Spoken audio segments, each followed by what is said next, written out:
Good evening, everybody, and welcome to Carving It Up Live right here on Twitter, as well as the Carving It Up YouTube channel and the Grid Network YouTube channel. As always, I am Bryson Carver. Great to be with you on this Wednesday. My goodness, do we have a lot to get into in all of the world of sports, particularly in the National Basketball Association, the obvious leading story in just about every show on television and podcasts, radio shows, etc. Myself included, Draymond Green getting in trouble once again. I'm a massive Golden State Warriors fan. I'll lead that show, or I'll lead the show off with that topic in just a moment. Also, the Green Bay Packers. Yeah, you Packers fans, you didn't think just the Draymond story and Bryson's best 10 coming up in an hour and carving up the context surrounding Cam Newton's recent comments about a half hour to 40 minutes from now. You didn't think I was just going to let you skate by now, did you? You didn't think I was just going to ignore the fact that I did predict the New York Giants to not just cover, but to full-blown get the upset and do so on a walk-off field goal, which is exactly, of course, what the G-Men and Tommy DeVito were able to do. I'll get into that in about 15 to 20 minutes at the end of today's show.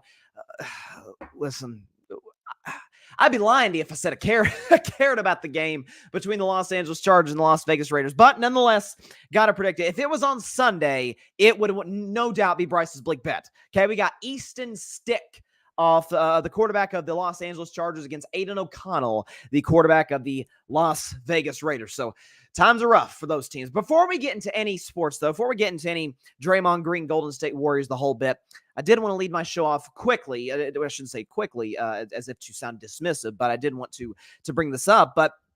Because in the last, or since Carving It Up ended on Monday night, a little less than 48 hours ago, we have a major announcement. Carving It Up Live, I can officially confirm, has surpassed 600 subscribers on YouTube. So shout out to all those out there who have supported this show from day one. Thank you so much to y'all and your support. It's been fantastic.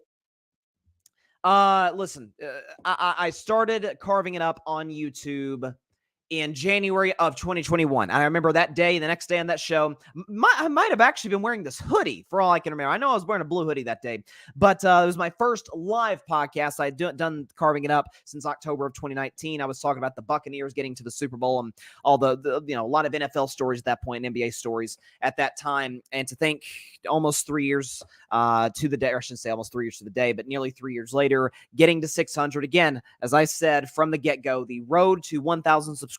I said before the football season when I was around, 180 some subscribers, somewhere in that ballpark. I said, I'm going to shoot for the stars, go for the moon.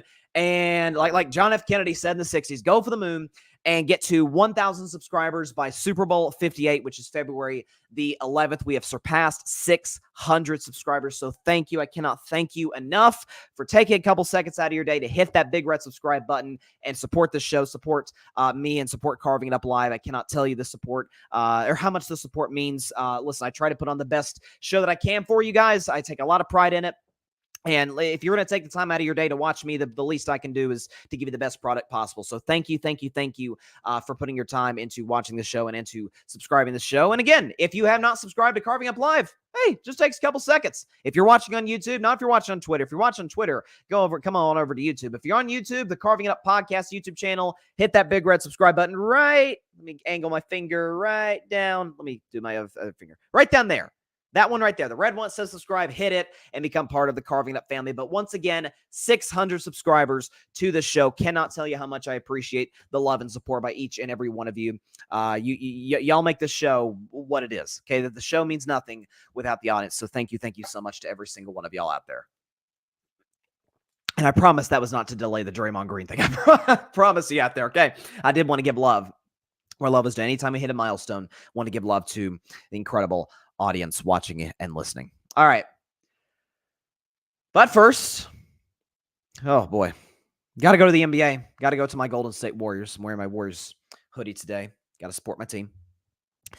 Because we, as in the Warriors, lost 119-116 to the Phoenix Suns. Mind you, the Kevin Durant-less Phoenix Suns. This Phoenix Suns team where Bradley Beal, who's played came into this game playing all but 3 games, and was coming off of an injury. Beal was fine the last night. Beal was able to contribute 16 points and 5 for 12 shooting, so still kind of working himself into the lineup.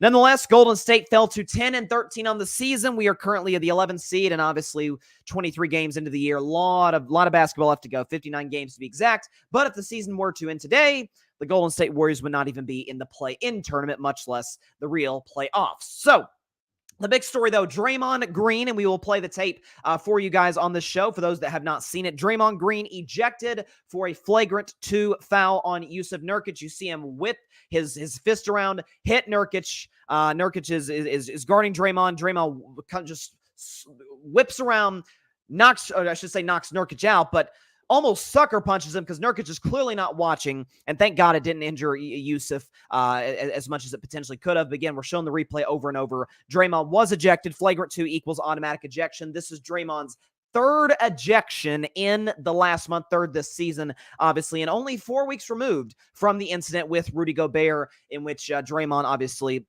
put Rudy Gobert in a chokehold in the scuffle between the Warriors and the Timberwolves about a month ago. So, a lot to unpack from this.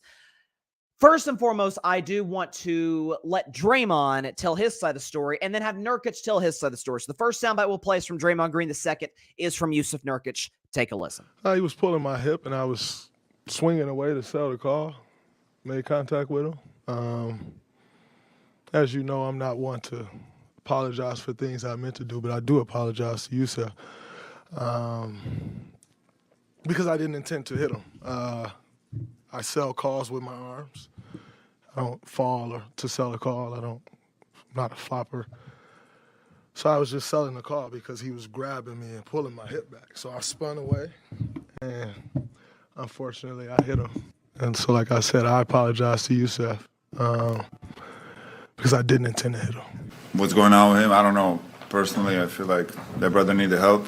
I'm glad he not try to choke me, but at the same time, it had nothing to do with basketball, man. Like, I'm just out there trying to play basketball, they're swinging. I think we saw that often, but hope he, whatever he got in his life, get better. So. Okay, so where do we start?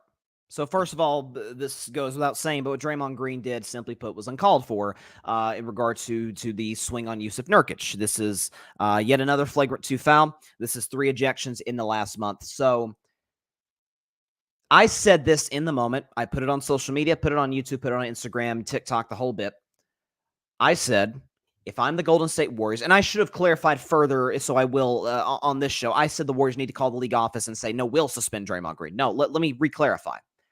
The Golden State Warriors, whether it be the owner, Joe Lacob, whether it be the general manager, Mike Dunleavy Jr., or whether it be the head coach, Steve Kerr, need to call the league office. If they have not done so already, we're almost 24 hours removed from the incident.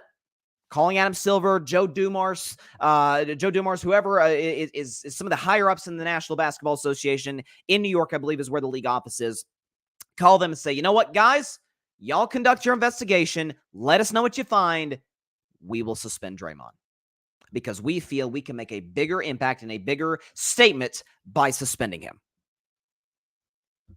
And this hurts me to say as a Warriors fan because this is Draymond Green's third serious incident in the last 15 months, and certainly in the last, if you want to include if you want to go just in the calendar year of 2023, in the last 8 months, because he had the stomp on Sabonis in Game 2 of the playoffs against Sacramento. He had, again, 4 weeks ago, the chokehold on Rudy Gobert. Now he just straight up punched Jusuf Nurkic. And folks, that was a punch, okay? Closed fist. He swung around. That was a punch on Rudy Gobert. I'm sorry, on Jusuf Nurkic. There's no question about it, and it was completely and utterly uncalled for.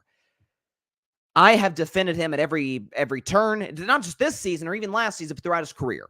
Jordan Poole was poking the bear. Jordan Poole was arrogant in practice. Jordan Poole was going at the veterans. Jordan Poole was disrespectful to Steve Kerr. He was disrespectful at times to Steph, to Draymond Green. And Draymond Green, his job is to be the enforcer, the emotional leader of the Warriors. Now, did he go too far and just flat out socking him in practice? Probably. But then again, we glorify Michael Jordan for doing exactly the same to Steve Kerr. We just don't have the benefit of having the tape to show it. But we know he did because Jordan said so, Phil Jackson says so, and Steve Kerr himself said so. The Sabonis stomp, while I said was egregious, while I said he should have been ejected, an argument can be made. I don't subscribe to it, but an argument can be made. Hey, Draymond never stomps Sabonis if Sabonis doesn't grab his ankle. Okay, so you have that aspect to it. The Rudy Gobert thing, my problem with Draymond is that he held on to Gobert too long. It wasn't that he held on to Gobert, it was that he held on to Gobert too long, because you can really hurt a person by putting him in a chokehold like that. But there was a scuffle between the Warriors and the Timberwolves. Gobert grabbed Klay, and if Draymond had sat idly by like he's in a rocking chair and say, you know what? Yeah, you go after my teammate Klay Thompson, I would think less of Draymond Green than if he did what he did. He held on too long, though. That was the problem. I said he should have been given 3 games. NBA gave him 5, tomato. It doesn't really matter either way. I don't know what provoked this. Draymond said, you heard in that clip there, that he was trying to draw a foul. Well, then throw your arms up. You don't have to almost do like a 180, turn around and just knock Jusuf Nurkic to the ground. By the way, is Jusuf Nurkic fouling Draymond? Sort of, maybe, but he didn't do anything outside of the line, so to speak. He didn't do anything to provoke that. It'd be one thing if Jusuf punched Draymond, like if he had blindsided Draymond the way that Nikola Jokic, remember when Jokic 2 years ago did it to one of the Morris twins for Miami, and it was like this huge thing. He gave the poor guy whiplash. It was terrible. That'd be one thing. He punched him unprovoked. And again, this is coming from, full disclosure, anybody who hasn't watched the show before, I am as big of a Draymond Green fan / apologist / defender as there is out there. I love the guy. And that won't change with what happened last night. I will always be a Draymond Green fan. But what needs to be said, needs to be said. He's out of control. I don't know if Jusuf Nurkic was referring to, I don't know what's going on in his personal life. I've heard pundits say if there's anything going on with Draymond personally. We don't know. We can only speculate.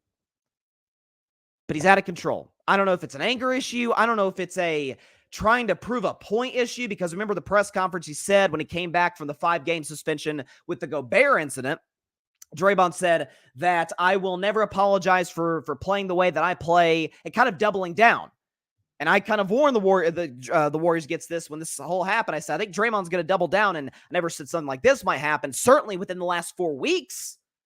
But it did.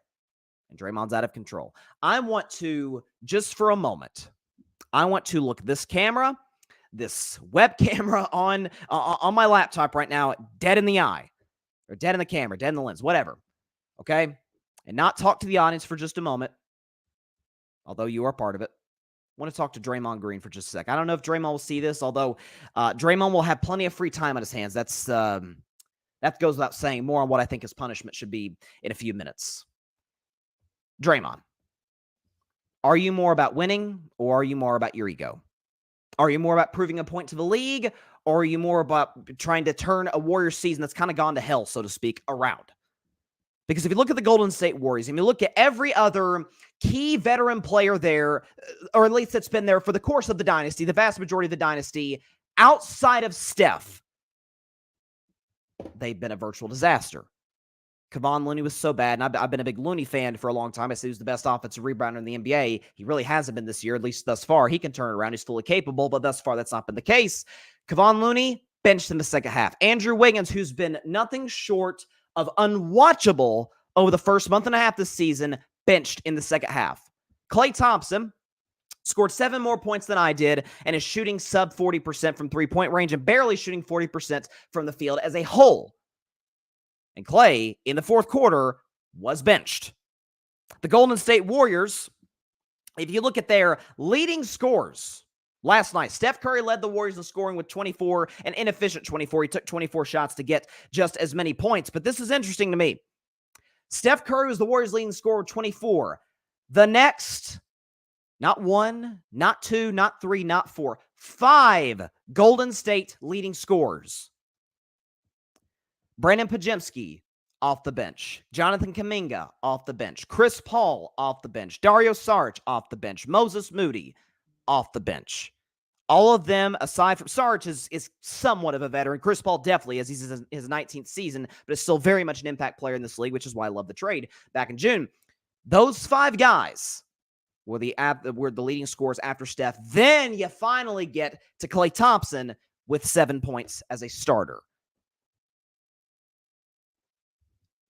Draymond Green is still an impact player. You know how I know this? Because the Warriors were up 5 when he got ejected. They lost by 3. And for the record, that was a 5-point game with 5 seconds left. So you could say that was virtually a 10-point turnaround. You know how else I know Draymond Green's valuable? Because they're 0-3 in games in which he's ejected. They're 3-5 in games in which he's either ejected or has been suspended for. And I don't anticipate that that's going to get much better. Draymond has been the enforcer for the Warriors. Draymond Green has been the best defensive player for the Warriors this entire dynasty. I say today, and I will always say, Steph, and nobody argues this, is the face of the dynasty. This team is not even a championship contender, much less a freaking dynasty, if Steph isn't there. They win championships without Draymond, maybe 1 or 2 championships, so to speak. They are not a dynasty if Draymond Green is not in that locker room and on the floor.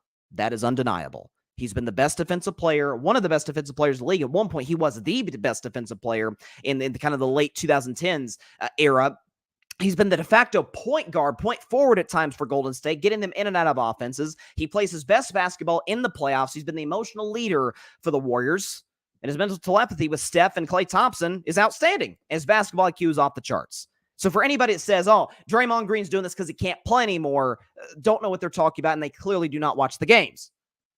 That's what makes it even more frustrating. If Draymond Green was there in Golden State simply because Steph wanted him to be there, but he really didn't make much of an impact whatsoever, I'd feel differently. I'd say just move on from Draymond. But they need him. If Golden State wants to go literally anywhere this year, forget championship, just go anywhere, just get to the playoffs, for crying out loud, they need Draymond Green. They need his leadership. They need his toughness for a team that doesn't have a lot of big, boisterous guys. Draymond is that. Draymond is a phenomenal defensive player. Draymond is actually having a great season shooting from three-point range by his standards. It's frustrating because he's still an impact player, and he can't help himself because he's out of control. I don't know what the next steps for him are supposed to be. I don't know if it's again, anger management, therapy. I don't know. I have no idea. What I do know is Golden State's dynasty is about as close to over. I mean, it's on thin ice right now. This is coming from a Warriors fan. The only reason I say it's still even on ice at all is because the Golden State Warriors have the 6th greatest basketball player ever still in his prime. At age 35, Steph will be 36 in March. Klay Thompson, Klay, love ya, always have, always will. Klay Thompson's washed. Andrew Wiggins is not a difference maker. Neither is Kevon Looney. The difference makers in Golden State are a rookie, Brandon Podziemski, and two third-year players, Jonathan Kuminga, Moses Moody, a 19th-year player, Chris Paul, and a guy, I think this is his 8th year in the league, Dario Saric. Bench guys. Have I not said all season long? If you check my Twitter, I'm live tweeting I watch every Warrior game start to finish. It's a constant theme. Man, I love this bench, and the starters screw it up, aside from Steph, obviously. Golden State needs to take the route that the 2023 Lakers took, where they seemingly had untradeable assets, but they had a phenomenal player. They actually 2 phenomenal players. One can be inconsistent in Anthony Davis. One is phenomenal. We know LeBron James. They made the moves necessary, and they came within 4 wins away from an NBA Finals. It can be done. There is precedent to do it, and Golden State certainly has the assets. But they are nowhere close to a championship, and they're barely even close to what I would call a playoff team, a legitimate playoff team. And Draymond Green's absence is a big reason for that. Draymond has prided himself on being a great teammate. This is not being a great teammate. Point blank. Draymond, are you about your ego? Or are you about winning basketball games? Because your impact is still there. If you had to give me a choice, release Draymond Green, trade Draymond Green, or trade Klay Thompson, I'd say Klay, and I wouldn't think twice. And I love Klay. But Draymond is infinitely more impactful to Golden State than Klay Thompson is, and I think will continue to be because of his IQ, because of his length, because of his anticipation on offense, and his smarts on defense. You got to clean it up. At some point, the Warriors, the NBA will draw this line in the sand. And you ask Bryson, what do you think the NBA suspension should look like? What do you think a suspension for Draymond Green should look like? Because I've heard it post 10, 15, 20. Here's what I'd look at, because they are going to take Draymond, and this is sort of in a different conversation. The NBA is going to take Draymond Green's history into account. I mean, they took it into account with the Sabonis stomp, which personally I thought was ridiculous because I think Joel Embiid has a far worse history than Draymond Green in regard to flagrant fouls. That's neither here nor there. At least coming into that game, they gave Draymond the 1-game suspension then. They gave Draymond the 5-game suspension with the Gobert incident. What the heck will they give him now? Because this was unprovoked. This came only 4 weeks after the previous incidents. This past one with Rudy Gobert, now with Jusuf Nurkic. What will the NBA do? I saw somebody say, hey, a few years ago, about a decade ago, Ron Artest, we know Ron Artest's history, elbowed James Harden in the temple and gave him a concussion. I mean, it was nasty. The slow-mo is bad. They gave Ron Artest 7 games, and Ron Artest had a history. Here's where I think is different. At least to my knowledge, Ron Artest did not have an over-the-top, for unsportsmanlike, to put it mildly, dirty play recently before that. Draymond did. This is very Ja Morant syndrome, where Ja Morant, and this was even close. Now, what Draymond did is not near as severe as Ja Morant's. It's simply not. But Ja Morant got in trouble in March, was suspended, was it 7 games, 8 games by the NBA, came back. He reportedly had a meeting with Adam Silver. He said, hey, I'm not going to do this again. And come 2 months later in May, he does it again. And so Adam Silver said, oh, wow, you just lied to my face. Here's your 25-game suspension. If it were me, I'd give Draymond 15 games. I would not be shocked if it's 20. I would not be shocked if it's 20. Steve Kerr's patience. I watched his entire press conference start to finish. It's wearing thin. Not just with this team, because if you watch any Steve Kerr press conference, Steve's a straight shooter. He's not going to BS you. You could tell, look in the man's eyes, how he answered the questions. He does believe in this basketball team. But his patience is wearing thin on Draymond Green. And maybe more importantly, so is Steph Curry's. And we know Steph and Draymond are like that. They are like peanut butter and jelly. They are as tight can be. Steph and Clay are tight, but him and Draymond are like brothers. They are almost inseparable. But even Steph seemed irritated. The Golden State bench, if you look at the faces of those guys on the sidelines when Draymond was thrown out, just stone cold. It's like they didn't even care. It's on Draymond. The beauty is, it's in Draymond's hands how he responds. Not in Draymond's hands how the punishment comes down, because it was in Draymond's hands, or hand, more specifically, or fist, why this is even a conversation, why he put himself in this position, unprovoked, socking Jusuf Nurkic. Is it more about your ego, Draymond? Or is it more about winning? Only time will tell. We've got a comment here. It looks like, oh, hang on. All right. Patrick Brown. What's up, Patrick? Golden State should suspend Draymond indefinitely, even if it means sitting out until January, to send a stern message. Well, the thing is, and that's why I say it's the investigation and the punishment is going to come from the league office, as any punishment does. This, I honest to God believe, this is what I would do. If I'm the owner, Joe Lacob, general manager, and almost said Bob Myers. It's so weird not to say that. Mike Dunleavy Jr. or the head coach, Steve Kerr, whoever it is, maybe if it's all three on like a multi-person call, calling Adam Silver, calling league office and saying, let us know when you conclude your investigation. Give us the information. We will hand that suspension and fine down to Draymond Green, because it will hold a lot more weight coming from Golden State than it will from Adam Silver. I firmly believe that. So yeah, Draymond Green, this is putting it mildly, will not be playing basketball. Certainly, the comment by Patrick there says until January, if not further than that. But again, I would give him 15 games. At some point, enough is enough. And I still think Draymond's an impact player. I don't think Draymond should be kicked out of the league. Absolutely not. But I heard that this posed earlier on television today, and then we'll move on. If Draymond, he's done this twice in the last month. Let's say he's gone. Let me do some quick math here. Let's say he's gone for 20 games. Okay. So that's 1, 2, 3, 4, 5. Okay. That's 5 plus 4. There's 9 games left in the rest of the 2023 calendar year. So Draymond would come back if it's a 20-game suspension in like late January. I think that would be Tuesday, January 30th against the Philadelphia 76ers. So with about 2.5 months to go in the regular season, that's a lot of time. If Draymond commits a third, not a flagrant foul, not a flagrant one, not a technical foul, none of that. I'm talking about if he commits another dirty act, he's gone for the rest of the season, and it's non-negotiable. He's gone.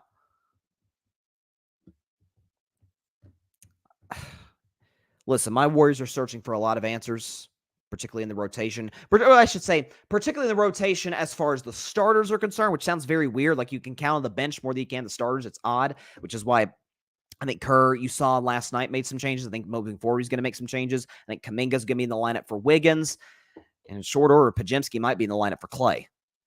Or maybe Chris Paul will be in the lineup for Clay. Both have been infinitely better than Clay's been this season because I think Clay's in his own head because the contract stuff, which we got some intel from Shams Charania today that the Warriors offered Clay like a 2-year, $48 million extension. He turned it down. Now there's no talks between the two sides whatsoever.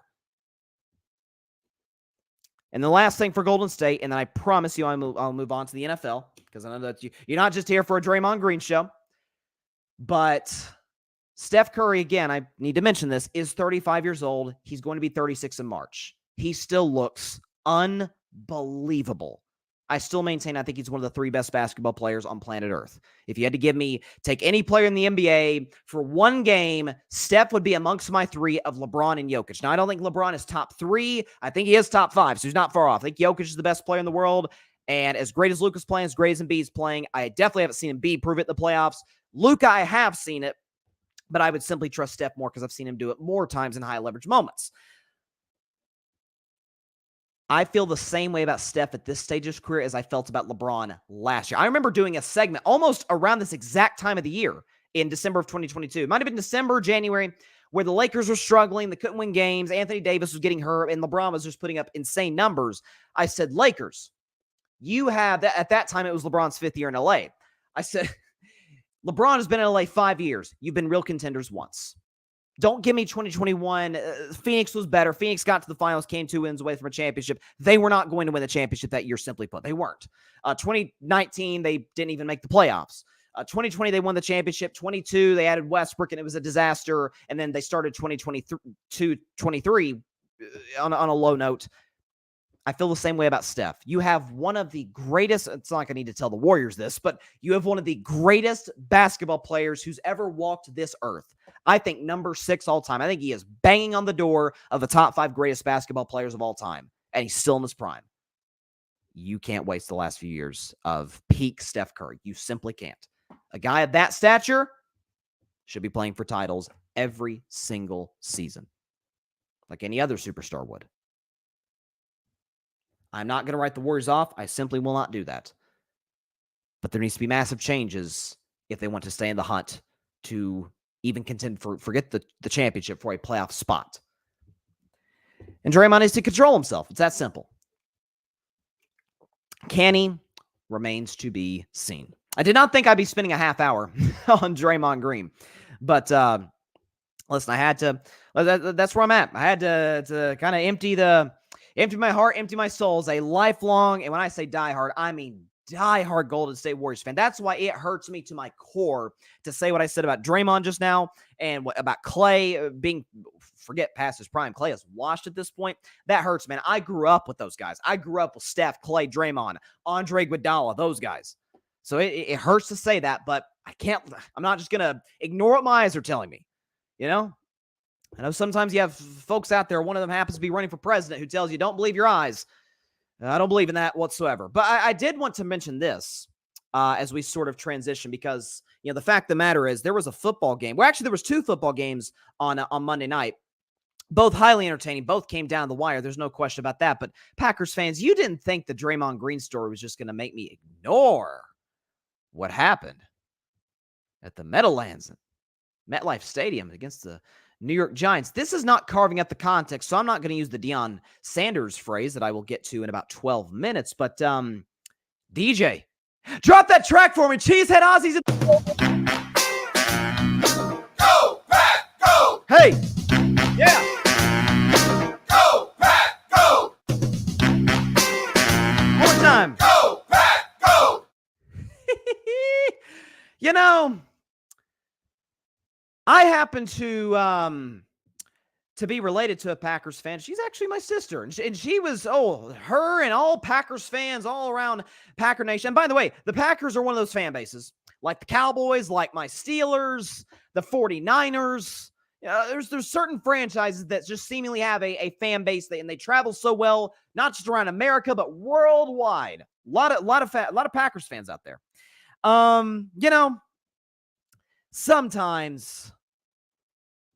Sometimes you have moments where you're getting a little nervous. You're like, man, maybe I'm wrong about this Jordan Love kid, but I said last week, even when he played great and outplayed Patrick Mahomes and the Packers beat the Chiefs, Sunday Night Football, Lambeau Field, I said, oh, I liked what I saw from him. He looks more comfortable, looks more composed, looks more confident. I'm like, he might be the guy. But I said, I got to see more. I am not 3 great games does not a great quarterback make. Because simply put, what I'd seen from Jordan Love in the Packers, what are they now? They're 6-7. So Jordan Love, at that point, they were 6-6. The 9 games prior, hadn't loved what I saw. Not accurate, not great decision-making, not seemingly that comfortable in the pocket. And what do you know? What did we see against the New York Giants? Listen, it might have very well been the intimidation of old Tommy DeVito having his own Linsanity run with the Giants. I don't know if it was Mr. and Mrs. DeVito. I don't know if it was DeVito's agent, okay, who looks like about how you think a quarterback named Tommy DeVito, about how you think an agent of a guy whose name is that would look. But Jordan Love didn't look so hot. 25-39, 218 yards, a touchdown, an interception. By the way, he also happened to fumble and lose a fumble in this football game. QBR 56, not bad. Passer rating of 76, right at league average. Or right around league average. On the other hand, Tommy DeVito had a QBR 81, passer rating of 113.9, had a touchdown passing, and throughout the game, he was he made an impact. He also, by the way, led a couple of scoring drives in which Saquon Barkley punched it in, and Mr. DeVito led a game-winning drive when it was all said and done, which I literally predicted on Monday's show. The Giants were going to get the upset, and they do so on a walk-off field goal. So thank you very much, Mr. Randy Bullock, for knocking that through the uprights. By the way, coming to America, shout out Coming to America, Eddie Murphy, Arsenio Hall. They literally predicted this game 35 years ago. You can Google that. They said the Giants would win on Monday night, or not Monday Night Football. They said the Giants would win a night game against the Packers on a walk-off field goal. So there you go. All that to say, I've kind of told you so. Because a lot of the narrative around the Packers, and last week on Bryson's Best 10, I put them right there at number 10. I said, let's see if they've got it. Let's see if they can go into a Monday Night Football game as the better team, as the favorite, 5.5 points to be exact, with a team that's got a lot to play for. Yes, the Giants were coming off of a bye. Yes, they have a great coach in Brian Dable, which is part of the reason I picked the Giants to win this game. Let's see if they have the emotional maturity of a serious playoff team to come in as a favorite off of a big win, and when the world tells you you're great, and they laid an egg. Now, props to Jordan Love. I will give him love here. No pun intended. He led that drive at the end to put the Packers up by 1. It was at that point, it was 22-21 over the Giants. They failed in the 2-point conversion. He threw the touchdown. It was an impressive drive, albeit the drive never happens if not for a Saquon Barkley fumble. But that's neither here nor there. He executed that last drive. You give him props where it's due. But the decision-making, missing the layup throws, comfort the pocket, didn't look so hot. I'm not saying Jordan Love is a bust. I'm not saying the Packers should move on from Jordan Love. I'm not implying that whatsoever. The fact of the matter is they're 6-7 at this point. We anticipate they'll win some more games. I'm not saying that. I picked them to win 6 games before the season. They're not going to lose out. That's not going to happen. But they're in too deep now to draft one of the high-end quarterbacks unless they trade up, and that's really not been the Packers' way. So Jordan Love is going to be the quarterback next year. Now, is he a franchise quarterback? Is he the adequate Aaron Rodgers heir apparent that you would hope for him to be? Nah, he's not. I have nothing against the kid. Seems like he seemed like a kid who's, I know there was some maturity problems coming out of Utah State. He seemed to really work on those because the Packers, by and large, and even I, as Cheesehead Ozzy in the building, even I can acknowledge the Packers are a very well-run franchise, very stable. They've historically had great coaches. I don't think Matt LaFleur is one of them, but they've historically had great coaches, great culture, great fan base. But there are limitations. They can't get free agents because nobody's going to Green Bay, Wisconsin by will. They are a team that has struggled to draft offensive players in the first round over the last decade or so. It's part of the reason Aaron Rodgers got so frustrated and then ultimately left. It's not so easy, Matt LaFleur, or Packer Nation cheeseheads of all ages. It's not so easy when a 4-time league MVP is no longer in the building. Now, is Aaron Rodgers more difficult than Jordan Love? Oh, you better believe it. Oh, you better believe it. I've done segment after segment about that on this very show. But the production, yeah, that ain't even a contest. So, Cheesehead Ozzy in the building. It is good to be back. You know, I taken a few weeks off here, but I am very much back. You better believe it. Now let's check the comments here before Cheesehead Ozzy gets up out of here. We move to carving up the context. Hang on, let's see. Let's look at this first comment. Patrick Brown, I know Chloe, my sister, is upset after Monday night. Cheesehead Ozzy is a very low-key troll. Oh, low-key troll, Patrick. Oh, that is selling Cheesehead Ozzy short. Oh, he's a high-key troll. Is high-key a word? I guess it is. Listen. He's got to show up when he has to. Patrick, not to mention Coming to America was trending as well. Prince Akeem called it back in 1988. Absolutely. Shout out Eddie Murphy and Prince Akeem. Patrick, all-time Eddie Murphy. All-time favorite Eddie Murphy. Okay, let me try and say that again. All-time favorite Eddie Murphy movie. There we go. As well. As Mr. McDowell said, if you want to continue working here, stay off the drugs. If any of the younger viewers haven't seen it, I recommend it. No question about it. No question about it. And it's been fun. But Cheesehead Ozzy has to get out of here. But get out of here, Cheesehead. I'll take the shades off for a moment. And now I'm back on Carving It Up. Very, very fun. It was a good game. I will say that. I know a lot of folks thought blowout. I thought Giants plus 5.5 was easy money. Easy money. And they not only cover, they won straight up. So hats off to those who, again, that's why my segment is called, shoot, what is the segment called? You're a betting man. If I were a betting man. I don't bet. That's why the segment's called If I Were a Bet Man. But for those that did bet this game, did bet the Giants plus 5.5, congratulations, you won some money. So props to y'all. And Tommy DeVito, I'll say this. I'm not going to act like he's going to be this franchise quarterback for the Giants or he's the future. I don't believe any of those things to be true. It's hard to judge a guy on 4 games. Brian Dable said as much after the game. But this goes to show you how much coaching comes into the equation. Josh Allen, look at him with Brian Dable. Look at him without Brian Dable. Daniel Jones, look at him with Brian Dable. Look at him without Brian Dable. We don't know about Tommy DeVito without Brian Dable because he's only 4 games in, but when there was, I shouldn't say rumors, reports, when there were whispers about Brian Dable potentially being let go by the Giants, I'm like, disband the franchise if they do that. This guy's one of the smartest head coaches, one of the best head coaches. Man won Coach of the Year last year. Rightfully so, by the way. Got Daniel Jones to the playoffs, won a freaking playoff game with Daniel Jones at quarterback.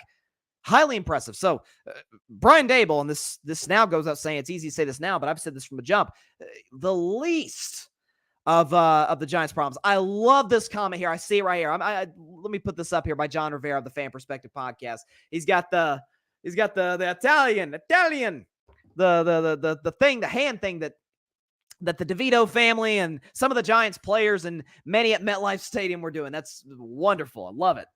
He's a cool story, though. He's an easy kid to root for. You know, he lives at home with his parents, and his mom makes it. Listen, can you imagine Mrs. DeVito's Italian food? Oh my goodness!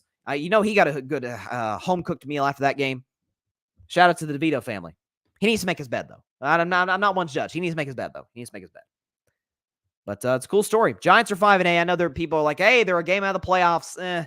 They got at the Saints next week. Then they got to play Philly. Then they got to play the Rams. Then they got to play Philly again. It doesn't seem likely for the Giants, but certainly given how the season started, there's a lot of positives that you can take away from this 4-game stretch with Tommy DeVito and what the Giants will do at quarterback. I'm not sure because Daniel Jones is on that contract, and I anticipate they'll move on from Tyrod Taylor, and Tyrod Taylor's been a model backup for a very long time in the NFL. And of course, maybe they will keep him around to kind of mentor the kid. I don't know.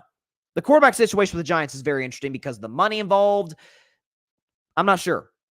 Because they got the old guy, I shouldn't say the old guy, the older guy, the veteran in Taylor, the highly compensated guy, but not that productive of a guy in Daniel Jones, and then the kid, DeVito, but it goes to coaching. You know, Mike Tomlin, when you are not stuck in the past of how to win in the National Football League and you adapt to the present, and therefore by adapting to the present, you put more emphasis on the quarterback position, and by putting more emphasis on the quarterback position, you develop the quarterback. Oh, all of a sudden, he looks pretty good, doesn't he? Just a thought. As a Steelers fan, just a thought. I figured it was worth mentioning. All right. So this is one of my favorite segments of the week. I have two big ones every Wednesday. I got Bryson's Best 10, which I'll do in about 10 to 12 minutes, my top 10 teams in the NFL. And for the record, this was the most... I have not spent more time putting together my top 10 list of NFL teams than I have this week, going into week 15. Because, like, the top of the league, we kind of know. Spoiler, San Francisco, Baltimore, Dallas. We still believe Kansas City's good. All of these teams. But from about 6 on, from 6 to 10, there's teams that haven't been in it in a while. There's teams that weren't in it last week that could have been. There's teams that are out. There's teams that are maybe further back than some others might put them. So I'm just telling you right now, stay tuned for Bryce's Best 10 because it will be a doozy. There's a lot of shakeup. Let's put it that way, because a lot of the top teams in the league lost over the weekend. Basically, every great team other than San Francisco, Dallas, and Baltimore lost. That's kind of what happened. So there you go. All right. It is time, however, for Carving Up the Context. So this week's edition of Carving Up the Context, well, before I get into the details, it is Carving Up the Context. So, as Coach Prime, Deion Sanders says, give me my theme music.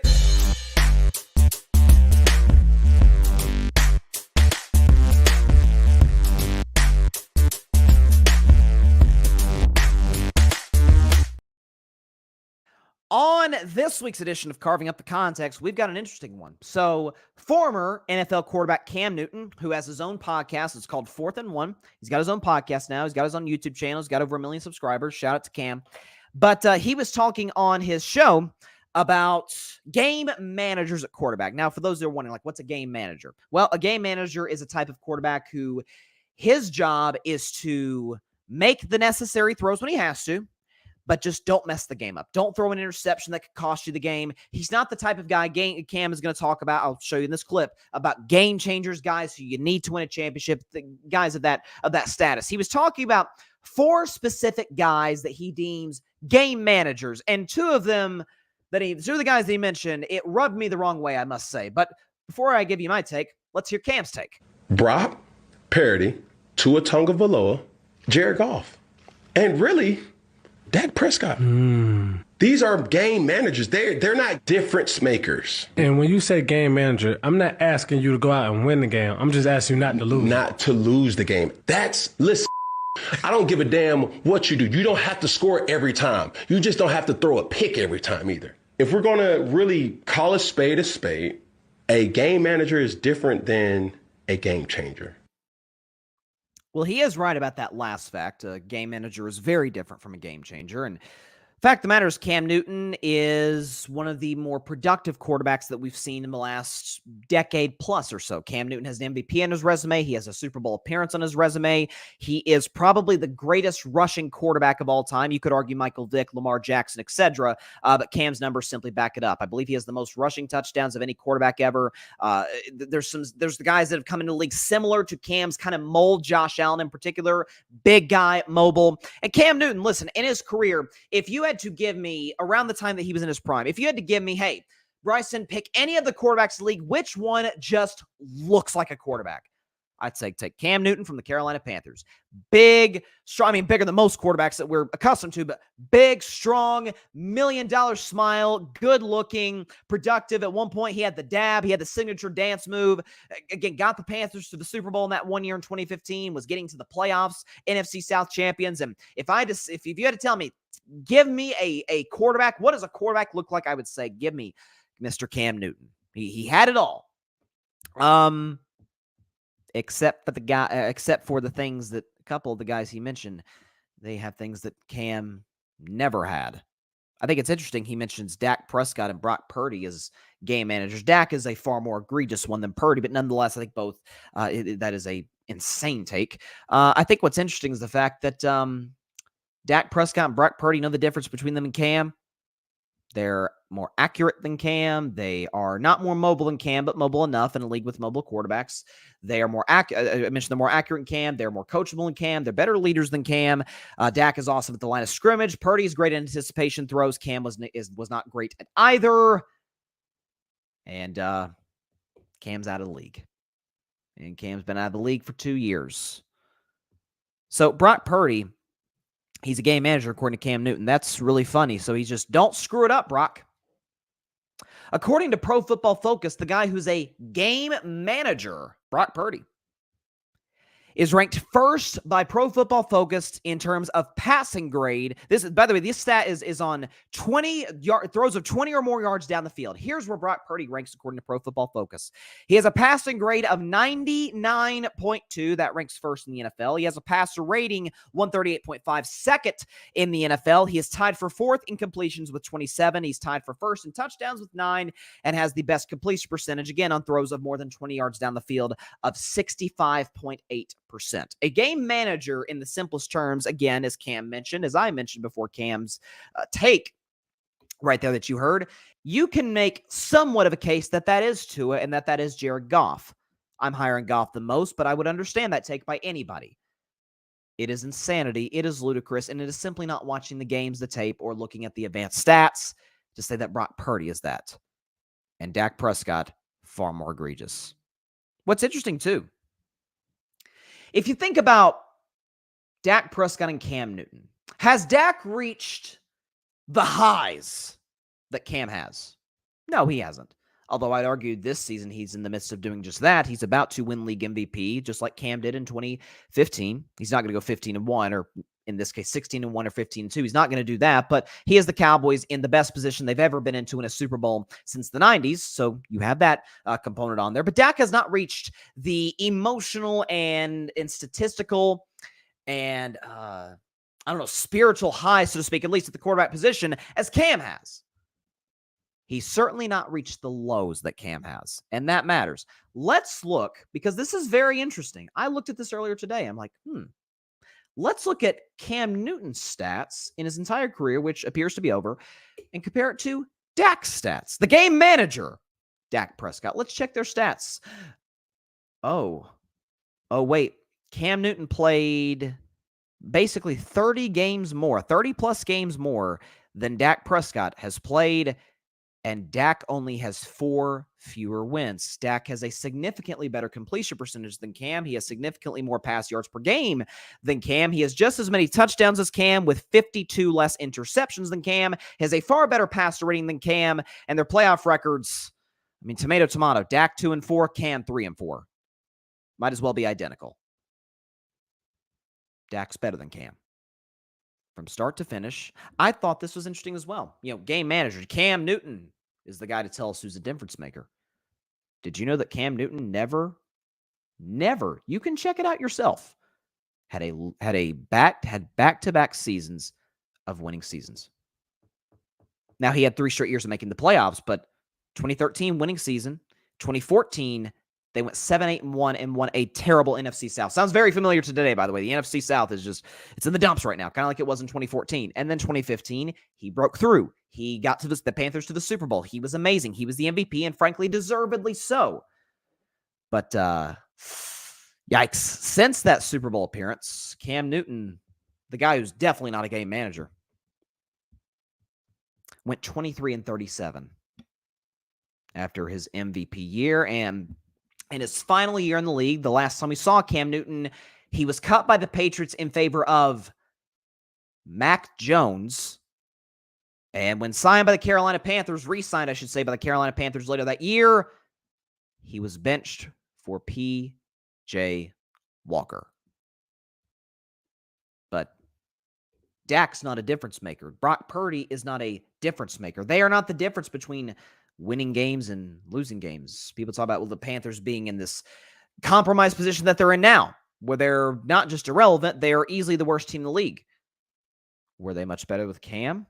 Well, they were better with Cam. They were, though, irrelevant, though. 2016 missed the playoffs. 2017, they got back to the playoffs and lost to the Saints. 2018, they collapsed at the end of the season. 2019, Cam got hurt early on. 2020, he was with the Patriots. They went 7-9. In 2021, they cut him, and then he went to the Panthers and went 0-5. Don't lose the game, he says. Well, Cam, in the middle of his, I guess you could say, athletic prime, because we kind of think of the prime years for athletes around like 28, 29 years old to around 33, 34 years old. It's like a 4 or 5 year stretch.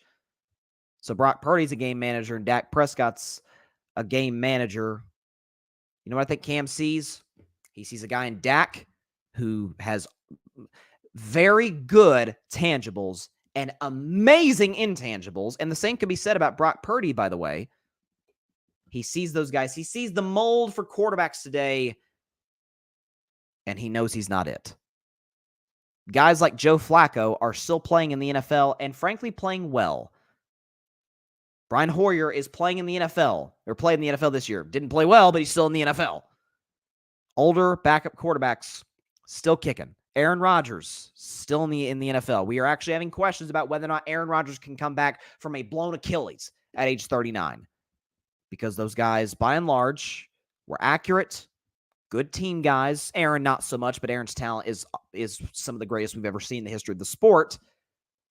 And Cam's is not.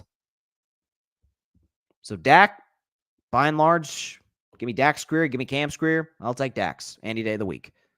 His stats, we could put him up one more time. One more time. Dak Prescott versus Cam Newton. Dak has a better record.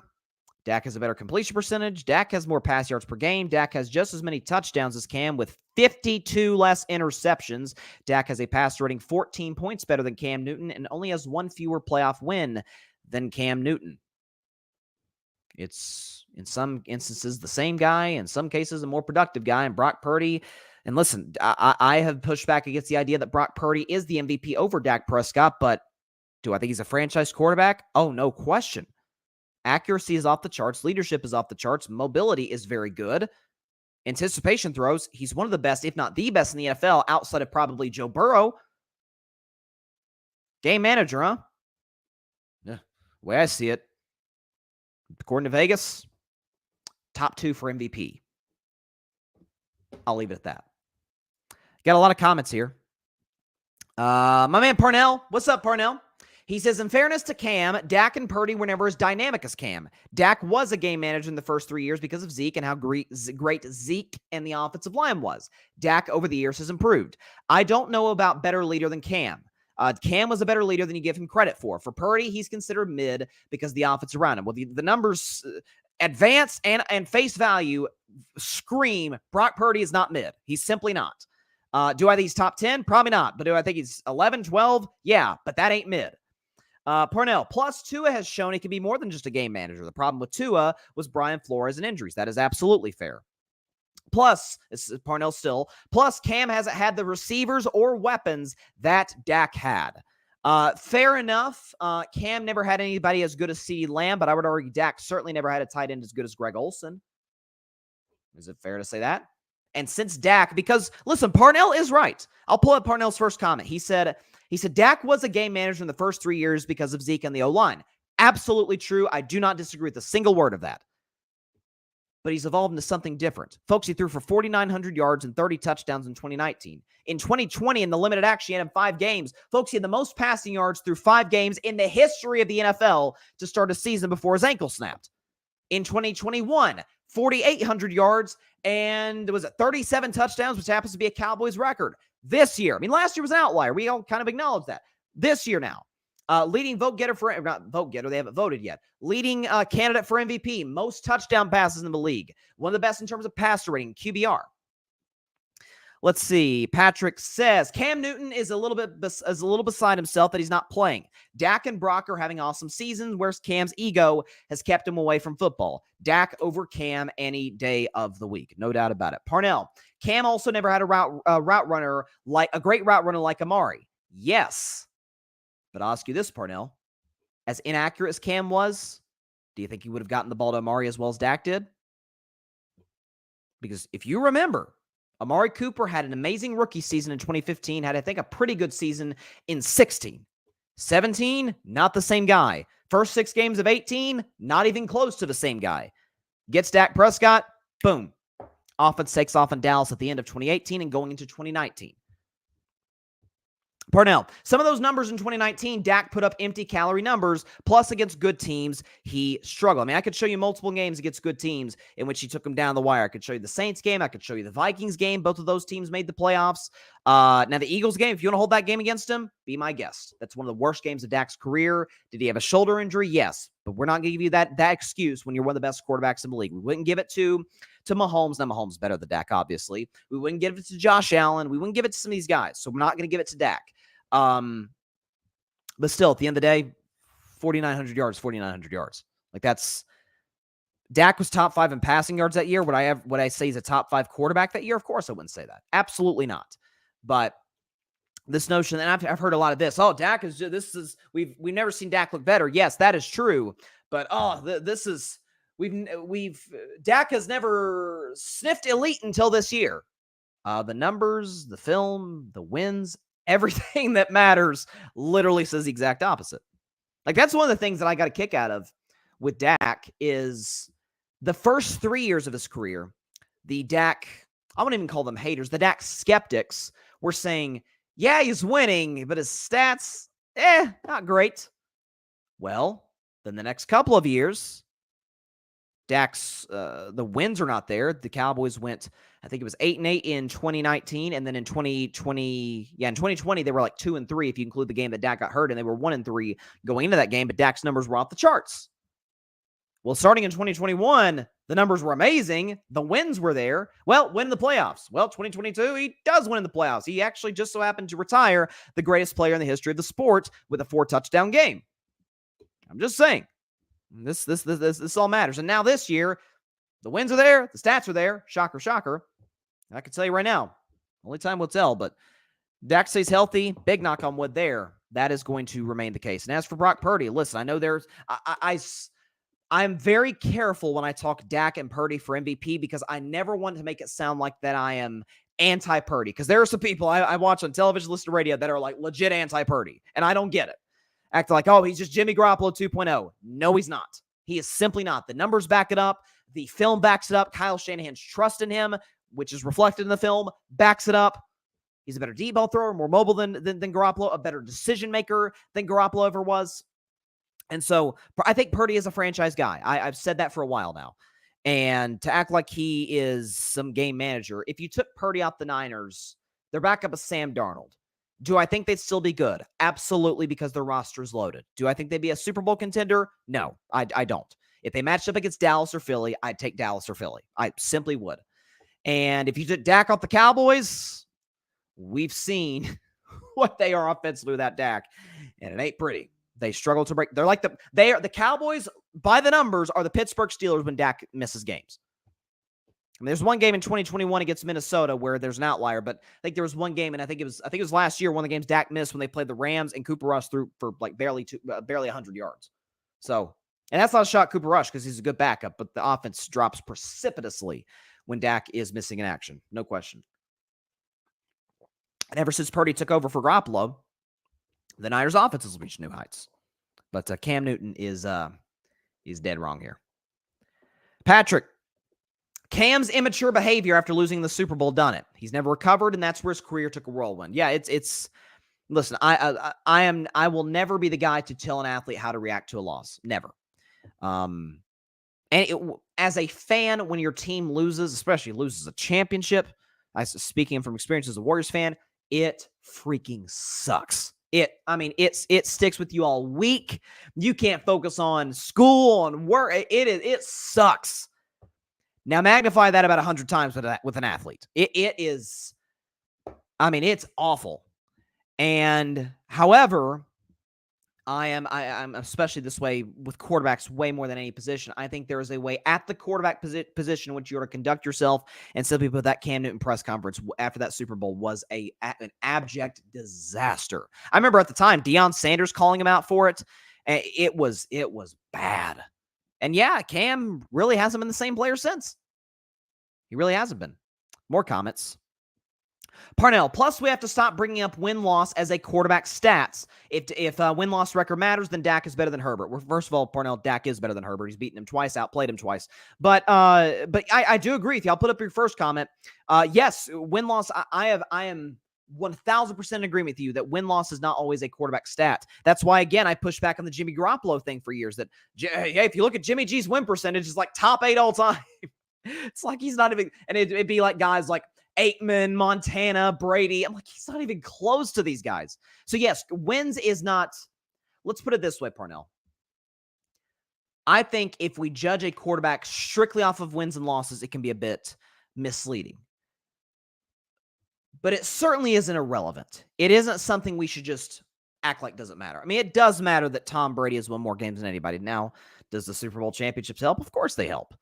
But oftentimes the guys at the top of those lists, they're all Hall of Famers. So wins do matter at some point. Now, in the case of Herbert, you talk about Herbert there, and again, that might sound harsh. That Dak is better than Herbert, has outplayed Herbert in both occasions that they've faced off against one another, and Dak's production has been off the charts. But I've been a Herbert guy from the jump, and I don't put a big portion of the blame for the Chargers' failures on him. I don't. I have been at the front of that line. I remember when they made the move for Kellen Moore and they kept Brandon Staley. I'm like, man, I feel sorry for the guy. I feel sorry for Justin Herbert. He's got an incompetent head coach. He's got a clueless offensive coordinator. Now, Dak's never had an incompetent head coach. Garrett, I was never a fan of, but Garrett was not incompetent. He had winning seasons before Dak. And Kellen Moore, Dak had him and had some success, but then in other cases didn't. Patrick, Dak is mature, a leader, poised, and excuse me. Sorry, I choked on myself so reading this comment. And dresses better than Cam. Once Cam disrespected the female reporter, his endorsement started to fan out. Dak gained an upper hand in that regard. Yeah, I actually remember when Cam said what he said. I remember he insulted the female reporter. He said it's funny to hear a female, and he like emphasized female, talk about routes. It's like dude, that's as sexist as it gets. I mean, half NFL fans are women. And for the record, you know, I try to give love where it's due to people on all networks because I want to give love where it's due because I think these people work incredibly hard. You ever seen Mina Kimes break down film on ESPN? I promise you women know routes. Let's put it that way, Cam. But yeah, I remember Cam lost his Oikos yogurt. I think it's called Oikos yogurt sponsorship and endorsement. And I think Dak got it when it was all said and done. I don't think Dak's with them anymore, but it's funny that it passed down from guy to guy. But the traits that make Dak and Purdy great are sustainable. The traits that make Cam great aren't. So there you go. That's where I'm at with that. But yeah, on this week's edition of Carving Up the Context, Cam Newton talking about Dak and Purdy as game managers. Nah, he way off. Just like his fashion as let's see. Parnell, no, he's not. Bryson, you know Dak is not better than Herbert. Not a GM or anyone other than a Cowboy fan would take Dak Prescott over Justin Herbert. Well, listen, let's say the shoe is on the other foot, Parnell. Let's say Dak Prescott is playing a playoff game in which he is facing a quarterback, an up-and-coming young quarterback. And let's say we've had questions about McCarthy and Jason Garrett. Fire Jason Garrett was the hashtag at the end of every Cowboys season, was it not? Let's say Dak was facing a quarterback, had a 27-0 lead, and scored 3 points in the second half and lost. Let's say Dak, in multiple games this season, let me make sure I'm getting this number right, because again, Kellen Moore Justin Herbert does have Kellen Moore. Dak had him for, was it 4 years? I think it was. Dak made the playoffs twice. Herbert is obviously going to miss. Now Herbert went down, but they were never in the playoff discussion with him. And again, I don't make it sound like I don't like Herbert. I love Herbert. I think Herbert's one of the 8 best quarterbacks in the league. It's not even close. But there are, let's do the math. 1, 2, 3. Let's go 4, 5, 6. 6 games this season that Justin Herbert has had, in which 5 games that Justin Herbert has had this season in which he's had the ball in the fourth quarter with a chance to take the lead or tie the game. He's 0 for 5. That matters. If we're splitting the margins, Dak, on the other hand, we saw that game against Seattle 2 weeks ago, was absolute money. Could not have played better. Went down to the Seattle Seahawks in the fourth quarter. Parnell, beside record, what does Dak do better than Herbert? Well, he's more physically durable than Herbert, at least has been certainly this season, Herbert with the injury. Dak has shown an ability to be better at the line of scrimmage than Herbert. Dak is more accurate than Herbert. Dak at times has shown himself to be more mobile than Herbert. And Herbert's mobile. We saw that in Oregon, but he hasn't really shown that this season. Dak has.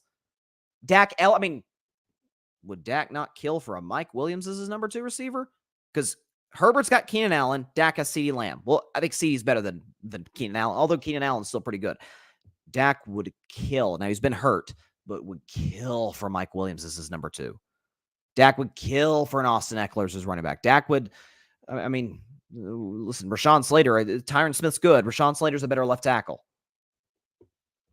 So what does he do better? A lot of things. More accurate than Herbert, more mobile than Herbert.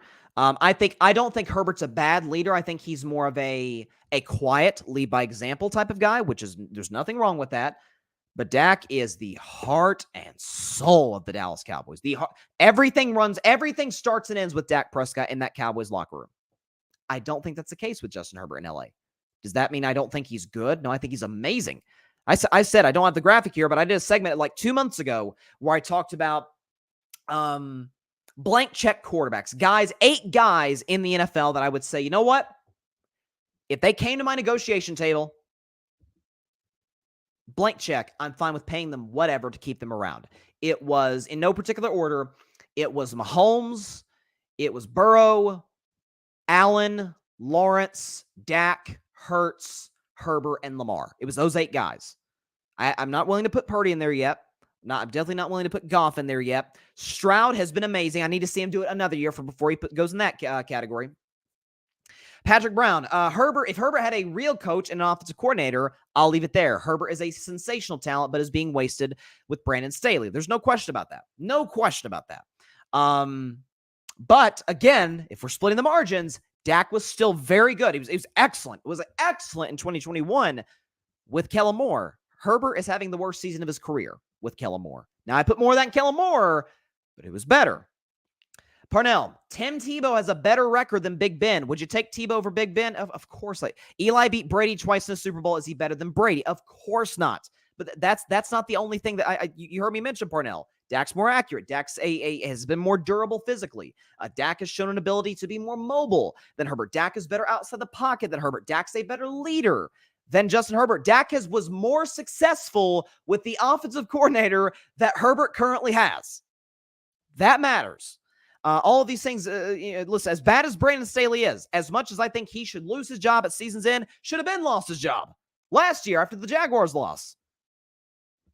Herbert's had the ball in his hands 5 times, fourth quarter, chance to tie or win, 0 for 5. We'd be crushing Dak if that were the case. Actually, we did in 2019. Dak had a resume very similar to that in 2019. We crushed Dak. In many ways, rightfully so. We didn't do that with Herbert.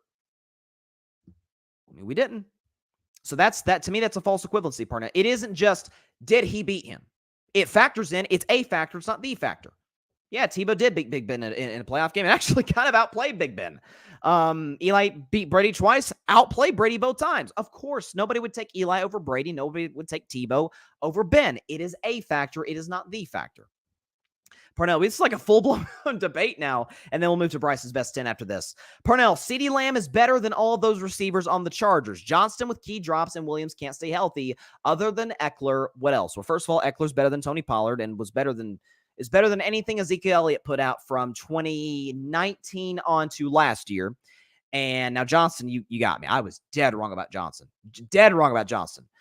Okay, how about this? I totally forgot. It's a Tennessee guy. How about Joshua Palmer? Joshua Palmer's been a very productive receiver in the NFL. Now, if you had to give me Josh Palmer or Brandon Cooks, I'd take Brandon Cooks, but Palmer's the Chargers 3 when healthy. Mike Williams has been better. So again, yes, are we splitting hairs? Of course. But listen, I've said from the jump, Dak's been more successful in the playoffs than Herbert. Dak has worked with an offensive coordinator that Herbert has and is having the worst season of his career. Dak has been able to show a level of consistency in terms of leadership. Parnell, I think the Spanos family is wasting away Herbert. We know how cheap they are. No question. And I'll tell you where the Spanos family is cheap. They're cheap at head coach because I remember Terry Bradshaw was on television like a month ago, and he said that Sean Payton, who worked with Bradshaw at Fox, that he wanted to go to the Chargers. He wanted to coach Justin Herbert, and they wouldn't want to pay him. They didn't want to give up the necessary compensation to the Saints, who still had the rights to Payton's contract. And they wouldn't pay for Sean Payton, so they kept Brandon Staley. They're cheap in that regard, but I will say this. The Chargers have, I think I read the stat about a month or so ago, the Chargers have the second most expensive defense in the NFL. So they were willing to pay for defense. They paid for Herbert. They're definitely going to pay for Rashawn Slater, I would think. Eckler's probably a goner after this season, but only time will tell. Keenan Allen has made solid money over the course of his career. So they've been cheap with coaches, yes, not cheap with the current players that they have. Let's put it that way. All right, let's turn into it. This went from Cam criticizing Dak and Purdy to Dak versus Herbert. But nonetheless, we have to move on. So this was easily the most difficult the most trouble I've had putting together Bryson's best 10. It really was. Because aside from a select few top teams in the National Football League, aside from a select top few, basically every team we consider, some may not, some may, but every team that's generally considered a Super Bowl contender, all of them but 3 lost. All of them. And so what do you do with those teams? What do you do with those teams that are on the fringes, kind of wild card teams? I thought hard about it. I looked at the numbers, looked at the stats, looked at the games, looked at their recent history. I said, okay, I'm going to put this together. And so it is now time for this week's edition of Bryson's Best 10. So let's get the background music going and look at our first team on Bryson's Best 10. We got the background music. There we go. All right. Okay, sorry, I had to get the music lined up there. Okay. The 10th best team in the National Football League, dropping 4 spots from last week. It is the Miami Dolphins. The Dolphins dropped to 10th on Bryson's Best 10 this week, and here is why. This past Monday night was about as inexcusable a loss as you could possibly think of for a championship contender. Miami had multiple opportunities where Tennessee blew it on special teams. Miami got a pick 6 by a defensive tackle. You can call it a thick 6 if you want to do such a thing. Tua Tagovailoa was unable to sustain long drives. Tyreek Hill went down, and when he went down, the Dolphins' offense went down, which is why I say I think Tyreek Hill is number 2 for MVP this year. That aside, Miami's defense struggled to stop Will Levis. A 14-point lead blown in a 3-minute span. I have always really liked Miami. I've never loved them. I think Tua has proven to me he's a franchise quarterback. Tyreek Hill has proven for a long time he's one of, if not the best receiver, certainly this year, the best receiver in the sport. Jalen Waddle productive as well. Raheem Mostert, I like what they bring to the table, but they have a key fatal flaw that their head coach's mentor, Kyle Shanahan, also has. It's the only weakness of the 49ers. I don't trust them playing from behind. It's not that I don't trust the Dolphins to play from behind. It's that I don't trust the Dolphins when a little bit of adversity hits. I mean, my gosh, they get blown out by Buffalo. They lose to Kansas City when things aren't going perfectly offensively. They lose to Philadelphia. They scored 10 offensive points against a terrible Eagles pass defense. We've seen what the Eagles have done the last few weeks on defense.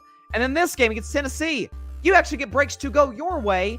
But then when Will Levis gets hot, you blow it at the end. Miami's still a top 10 team, no question about it. Still an outside shot at the 1 seed, but a devastating loss to Tennessee, as close to an unforgivable loss as you could possibly have. The Dolphins are the 10th best team in the National Football League, staying in the state of Florida and staying in their spot on Bryce's Best 10. At number 9, it is the Jacksonville Jaguars. The Jaguars, the 9th best team in the National Football League, and here's why. You're like, Bryson, wait, Jacksonville 9th? Yes. So when Jacksonville lost to Cincinnati, I dropped them to 9th. I think I am at 5th coming into that week. They dropped to 9th, and I said I'm going to have Jacksonville kind of on the fringe top 10 until Trevor is able to be back healthy. Well, here's the problem. He played on Sunday against the Browns, and it was very much a mixed bag. He had 3 touchdowns, but he also had 3 interceptions and was outplayed by Joe Flacco. But this is now 4 straight games. 4 straight games for Trevor in which he's had 3 touchdown passes. Now he's doing it with a bum ankle. So that's and by the way, was able to put up 27 points on an awesome Cleveland Browns defense. I think it was 27, I believe, and they lost to the Browns 31-27 in that contest. Listen, I still like what Jacksonville is offensively with Calvin Ridley, Travis Etienne, and of course Trevor Lawrence doing the job. Once he gets back healthy, or at least is able to be healthy, I will fairly judge them. I still think they should have sat him against Cleveland, lost that game, sat him against Baltimore, lost that, and then run the table in their last 3 games of the season. The Jaguars might be making the same mistake with Lawrence as the Bengals made with Burrow. Only time will tell. But today, I still see if Lawrence is healthy and even moderately healthy, they are the 9th best team in the National Football League. At number 8, I think we're doing something on Carving Up Live we have not done since the very early stages of this season. We're doing so in Week 15. A team with a losing record is not just in the top 10, is in the top 8. It is the Los Angeles Rams. The Rams are the 8th best team in the National Football League, and here is why. You're like, Bryson, this Bryson best 10 is getting off to a weird start. You got the Jaguars with a beat-up quarterback losing 2 straight at 9th, and the Dolphins at 10th when many had them in the top 5, and the Rams losing record at 8th. Yes, I do. Here's why. I do not believe in moral victories. I think you're paid and you play to win the game, as Herman Edwards said. However, if there was any such thing as a good loss, impressive loss, however you want to slice it, it would be Sunday against the Baltimore Ravens, a game in which Baltimore's defense came in with the number 2 scoring offense in all of football, and all Matthew Stafford and the Los Angeles Rams did in that game. In Baltimore, by the way, with the Ravens coming off of a bye, Stafford led the Rams offense to 31 points. All it took was a special teams error in overtime for the Rams to end up losing that game in the end in overtime to a Ravens team that many see as the favorites in the AFC. This is a Rams team. While Cooper Kupp is still not healthy, Puka Nacua, the highest graded rookie according to Pro Football Focus. How about Matthew Stafford as well since week 11? He's 4th in touchdown to interception ratio, 6th in passer rating, and 2nd in touchdown pass percentage, and 4th in 20-yard completion. So Matthew Stafford is quietly having one of the better seasons of his career given the circumstances. Sean McVay is still a brilliant head coach, and the defense, while they didn't play well on Sunday, has shown glimpses of a very talented defense. The Rams, I think, are going to make the playoffs. I think they're better than Green Bay. Even though they're behind Green Bay, they're going to catch them despite their schedule. The Rams are the 8th best team in the National Football League despite being 6-7, having more losses than wins. At number 7, they don't move just by default, so to speak, because the teams that lost in front and behind them, the Detroit Lions. And listen, the Detroit Lions are the 7th best team in the NFL. Here's why. I'm not feeling so good about my preseason prediction. I predicted the Lions to get to the NFC title game coming into this year, and not looking so hot. It's not. The Lions have dropped 3 of their last 4 games. The defense has struggled massively against, the Lions have lost, 2 of their last 3. Yeah, the Lions have struggled in the last month or so. The Lions have lost 2 of their last 3 games this season. Losing to the Packers, losing to the Bears in blowout fashion, by the way, on the road. I did pick Chicago to win that game, but this Detroit Lions defense, I've been ringing the alarm bell for a long time. They're struggling to hold teams to forget under 20, just under 24. Teams are going up and down the field on them. Justin Fields did it twice. Jordan Love is struggling now. Did that.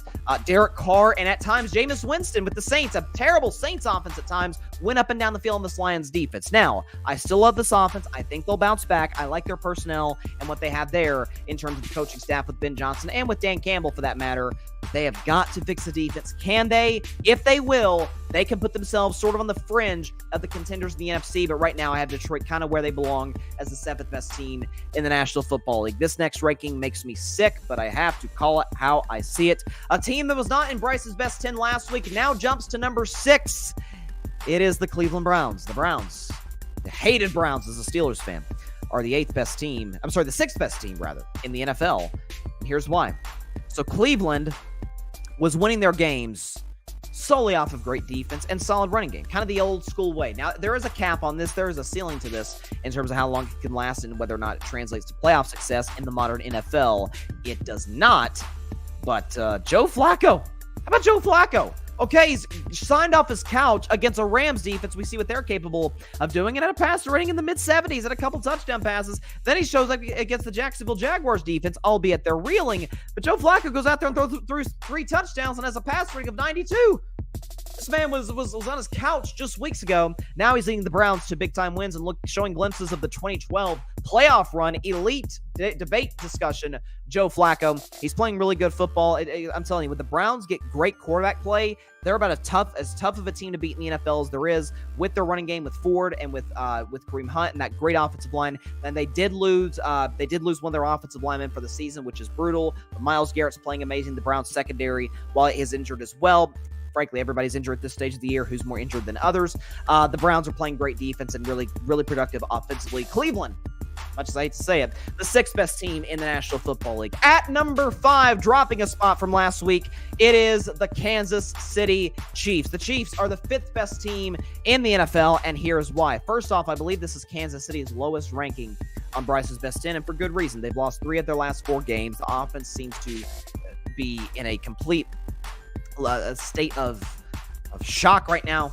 Mahomes is not playing anywhere close to his best football. Obviously, we saw the play late Sunday against the Buffalo Bills in which the touchdown from Mahomes to Kelsey to Tony was called back because Tony was offsides. And I think Mahomes' frustration, as I talked about on Monday's show, had a lot to do with the fact that he felt like that was Kansas City's last punch in that football game. Now, their defense is playing well. They did hold Buffalo's high-powered offense to 20.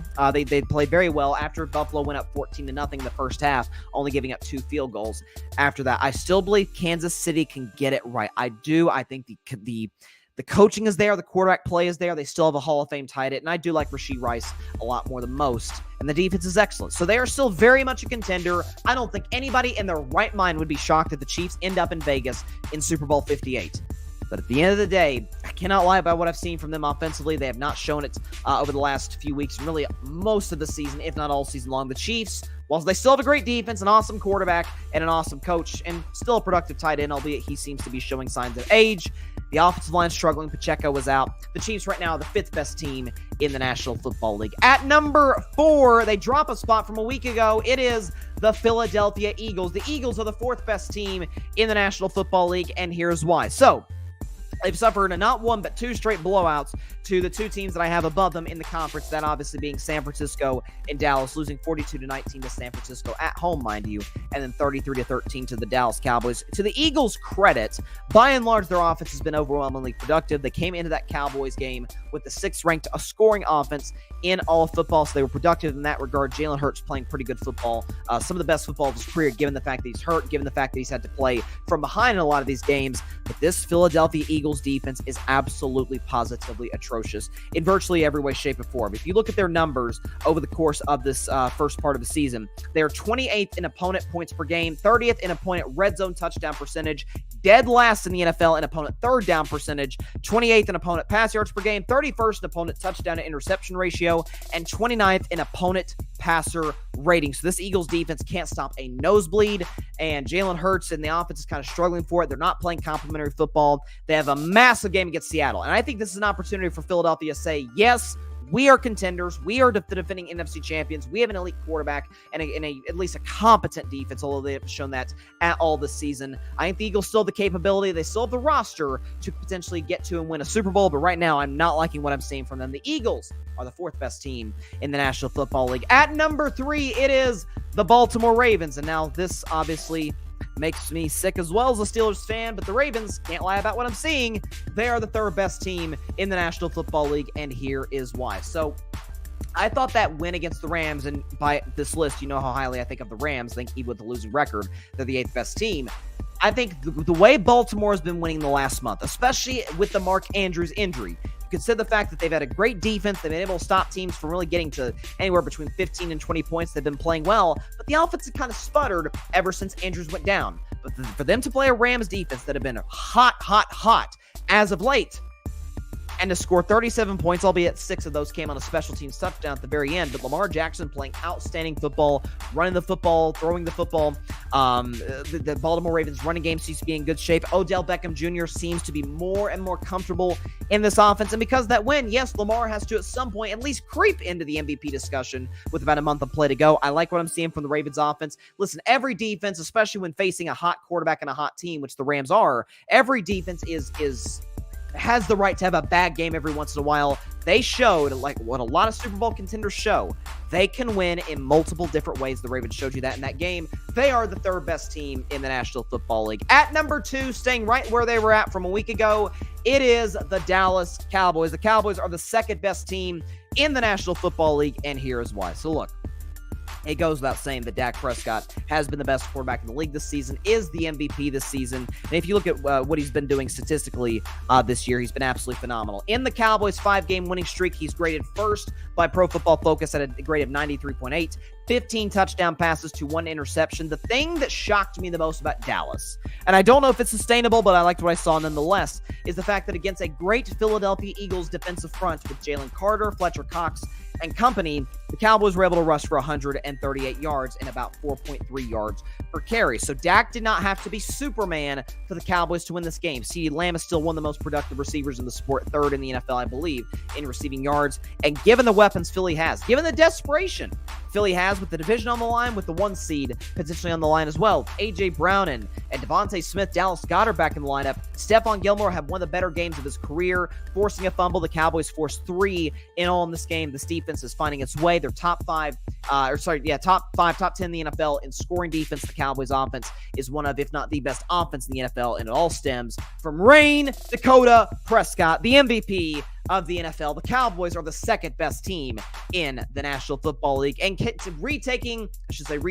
maintaining their rightful place at number 1. It is the San Francisco 49ers. The 49ers are the best team in the NFL, and here's why. So first of all, San Francisco's been number 1 longer or more weeks than any team this season. The Ravens have been number 1. The Lions were number 1 at one point.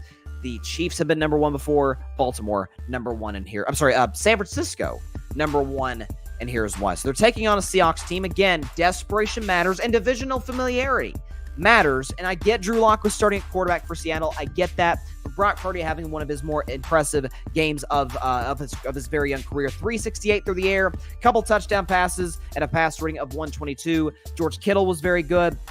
Had a touchdown. Deebo Samuel was once again awesome, as was Christian McCaffrey. This Niners offense, when healthy, is absolutely the best in the NFL. This Niners team, when healthy, is absolutely the best in the NFL. I love what I'm seeing on all fronts in every way, shape, and form. San Francisco, again, if everybody's there, if everybody's good to go physically, I think only Dallas, Baltimore, and maybe Kansas City can beat them in a potential playoff game. And notice only one of those teams, Dallas, is an NFC team. But the Niners, you see what they're doing against great teams. You see what they're doing when healthy.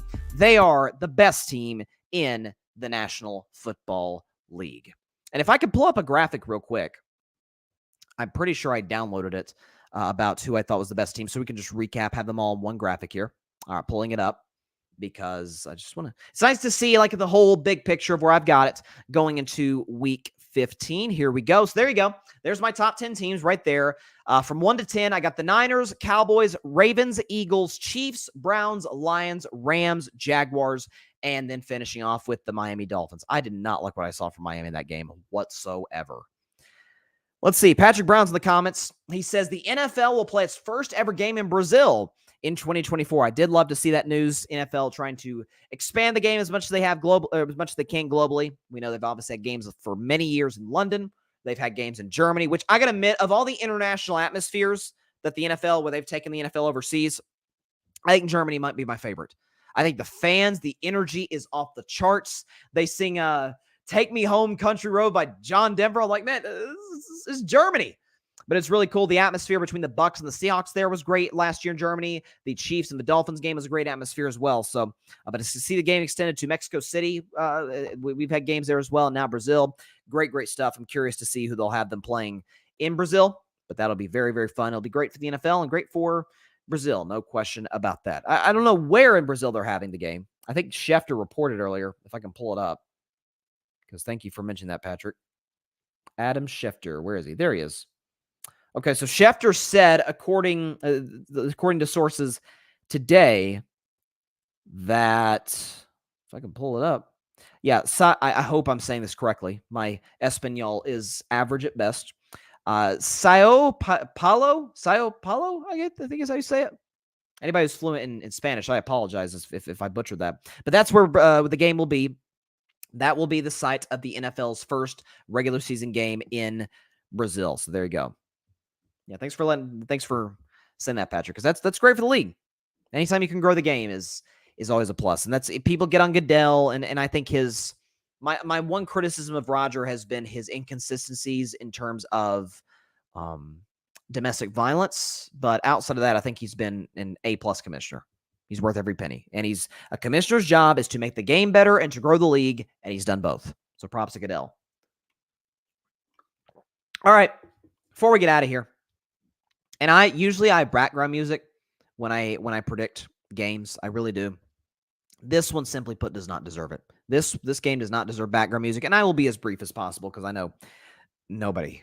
I keep it real with y'all. Nobody really cares about this game. The LA Chargers and the Las Vegas Raiders from Vegas, from Allegiant Stadium, where the Super Bowl will be played, and there's no question we will see a better game in February than we will see tomorrow night in Sin City. But the Raiders are 2.5-point favorites at home against the Chargers, so darn near dead even, and certainly you can argue that's the case, at least coming into this matchup between the two quarterbacks. Easton Stick will be making his first start of his NFL career tomorrow. And you've got a guy in Aiden O'Connell who's going to be starting or has been starting for the vast majority of the season since Garoppolo got benched for the Las Vegas Raiders. So look, Vegas has the weapons. The Chargers are beat up. No Justin Herbert, no Keenan Allen. And listen, we didn't have big expectations for the Raiders. At least I didn't coming into the season. Certainly once they fired Josh McDaniel, that was a question as well. And obviously the Chargers are in a complete free fall. They're a disaster in terms of their coaching staff. They're a disaster in terms of their injuries. And so, listen, prayers for Al Michaels and Kirk Herbstreit and Kaylee Hartung and all the Amazon crew, because they're going to have to they're going to have to break. At least it's in good weather. It's not like it's in freezing cold weather. They're going to be inside in Vegas, and they're worse cities to be in for a boring football game. But I will take if I can pull this up here, I will take the Las Vegas Raiders 20-13. 20 might be stretching it, but the Chargers' pass defense is nothing short of atrocious. So I will take Vegas 20-13 to beat the LA Chargers. And I promise you, those that are watching, we will have much better Week 15 NFL action. We got some very good games on Saturday. There's actually a triple header of games on the NFL Network on Saturday. And then you got obviously a slew of games on Sunday as well. And the Monday Nighter is very interesting between Philadelphia and Seattle. So very fun, very interesting weekend of NFL action. Tomorrow night will not be one of those. All right, that is all the time we have for today's show. Appreciate everybody stopping by. As always, be sure to catch Carving It Up Live on Friday at 6. Well, I shouldn't say that. Let me back up. I got too carried away. Carving It Up will be live on Friday. I'm not sure when. We will have a show that day. Again, I'll explain to you once we get to Friday, but we're not going to be, typical schedule in studio. And in terms of the time in the schedule, it likely will not be at 6 p.m. Eastern, 3 Pacific. That I can tell you. We will be live. More information to come over the next 48 hours, but Carving It Up will be live on Friday. I will let you know when on social media, on Twitter, X, whatever the heck they call it these days, and on Instagram as well. So definitely stay tuned on that. You can follow me on Instagram at Carving It Up Podcast, and on Twitter at Carving It Up Pod. Also on TikTok, you see down there in the ticker at Carving It Up Podcast as well. So I'll catch y'all on Friday. Be sure to stay tuned for that. And of course, be sure to like, share, comment, and take 2 seconds out of your day. Hit that big red subscribe button. I'll put the graphic up once again. We have surpassed 600 subscribers to Carving It Up Live. I cannot thank y'all enough for helping us reach this milestone, this threshold. Again, the goal coming into this football season, I started with about 180 some subscribers. The goal is to get to 1,000 by Super Bowl 58, which is February the 11th. So 2 days ago, that would be 2 months from now. So I believe we can get to that goal. So if you have subscribed, thank you so much. Greatly appreciate it. Tell a friend to tell a family member, to tell their friend, to tell their cousin's friend to subscribe to Carving Up Live. And if you haven't subscribed and you're watching the show on YouTube, or even if you're listening on Spotify or anywhere else, click that big subscribe button over there. Hit it, and boom, you're part of the Carving Up family. Just took you a couple seconds. And also, just as important, be sure to go subscribe to the Grid Network. That is GRYD, the Grid Podcast Network, right here on YouTube, as well as any and everywhere you get your favorite podcast, be it Apple Podcasts, Spotify, iHeartRadio, Google Podcasts, any and everywhere you get your favorite podcast. We've got some dope content creators. My man Barry Grant Jr. put an awesome video on his personal YouTube channel, the Y'all Even Podcast. Subscribe to his show and subscribe to all the shows of our amazing content creators in the Grid. I know they would greatly appreciate it. We would greatly appreciate it as a network. And we are building, baby. 8 o'clock spot last night was a blast. Check the 8 o'clock spot out every Tuesday night at 8 p.m. Eastern, 5 p.m. Pacific time on the Grid's YouTube channel and Twitter account. Check that out for the best sports game show. Heck, best game show. Forget sports, best game show in town. Be sure to check that out every Tuesday night at 8 p.m. Eastern, 5 p.m. Pacific. All right. I'll see y'all on Friday. When, I don't know, but I will tell you ahead of time so you can tune in for NFL predictions Week 15, as well as some other topics in the world of sports. I imagine I'll be leading the show off with Draymond Green, but it's sports, so who knows? Only time will tell. So see y'all then. Please be sure to stay safe out there. Please be sure to take care of your physical as well as your mental health. And please, please, please be sure to contact your local state representatives and senators to demand change for gun violence here in America. This is a problem that really, really needs to be addressed. And I'm very passionate about it. So let's address this in the best way that we can. And that's demanding change from our leaders. All right. I'll see y'all on Friday. Gonna be a loaded show. NBA, in all likelihood, with Draymond Green. NFL picks. Maybe some other stories. Who knows? It'll be fun, but I'll see y'all then. Stay safe out there. God bless you all.